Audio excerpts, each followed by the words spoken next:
بسم الله الصلاة والسلام على رسول الله زملاء أساتذة السلام عليكم ورحمة الله تعالى وبركاته. Hope you are doing fine. This is video number 3 in our series dedicated to teaching receptive skills. Remember, we kicked off with an overview of what a PDP framework looks like.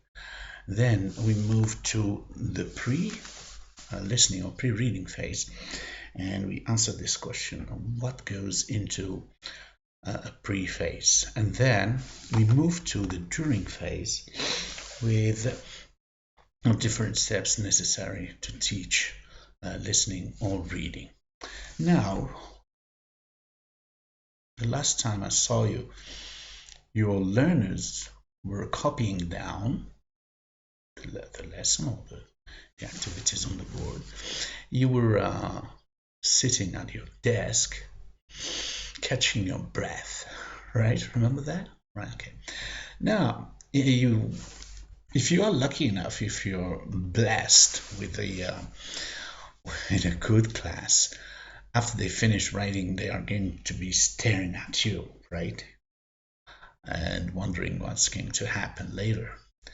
If you're cursed with a bad class, they're going to tell you, Miss Sayi, it's not over yet. Okay, we get to the post-listening. Why have a post-listening? Because that's the phase where learners are going to consolidate what they've learned, and they're going to demonstrate and show you that they have learned something. Now, what are my options? You could either devise a speaking task, a writing task, or a language analysis task. Here it's a listening activity, so I would naturally go for a speaking task along with a language analysis one, right? Now you want to resume the flow of the lesson, right? You see the break, you have to resume the flow, get back on the saddle.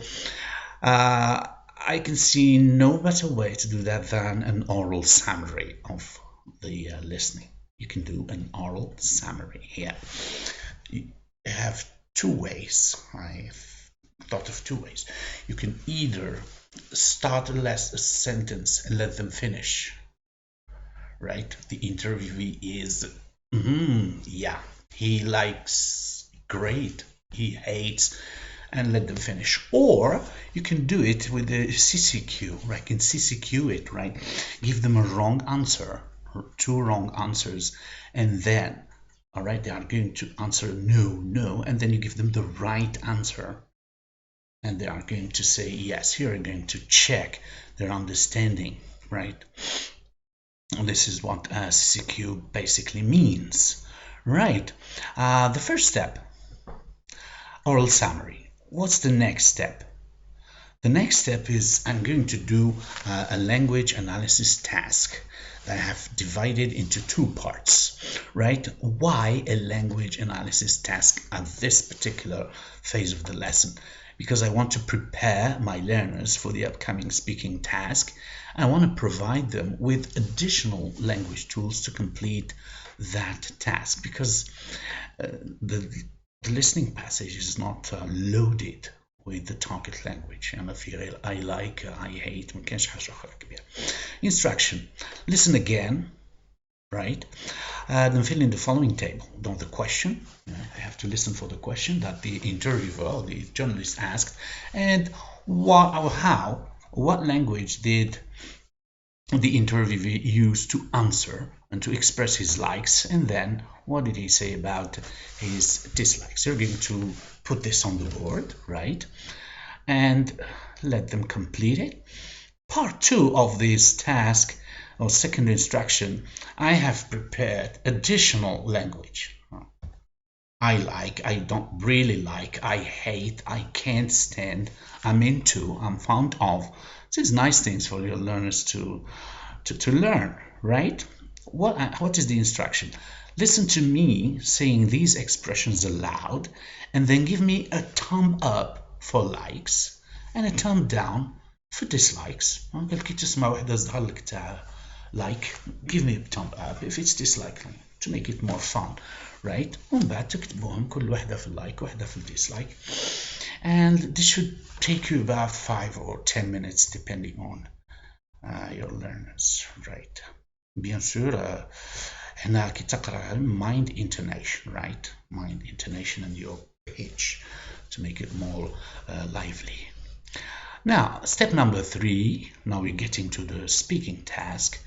Why? What is the aim of this pair work? It's a pair work, right? Why? Because I want to my learners to reinvest the target language. How do you stamp target language when expressing likes and dislikes in a meaningful situation? I could say, using the table above, take turns with you and your partner, and also take turns to ask and answer questions about your newspaper reading habits. Here, problem might arise. Maybe they're going to tell you, Miss, we don't read newspapers anymore. We're not into them. Okay, and you have to be flexible. You can change the theme, move from reading newspapers to doing Facebook or Instagram or whatever platform on social media, right? But still, it's likes and dislikes and why. I'm justifying the why. Now, the next step, you give them time, right? Depending on the time you have on your hand. Could be 5 minutes, something like that. And then it's correction phase, or it's an oral presentation. Why? Because you need to check, right, on their learning and to give them on the spot or immediate feedback. The instruction. Now, okay, stop writing, stop talking, stop everything. Now we need some volunteers to the board to perform the dialogues, right? You can either point out, you and you,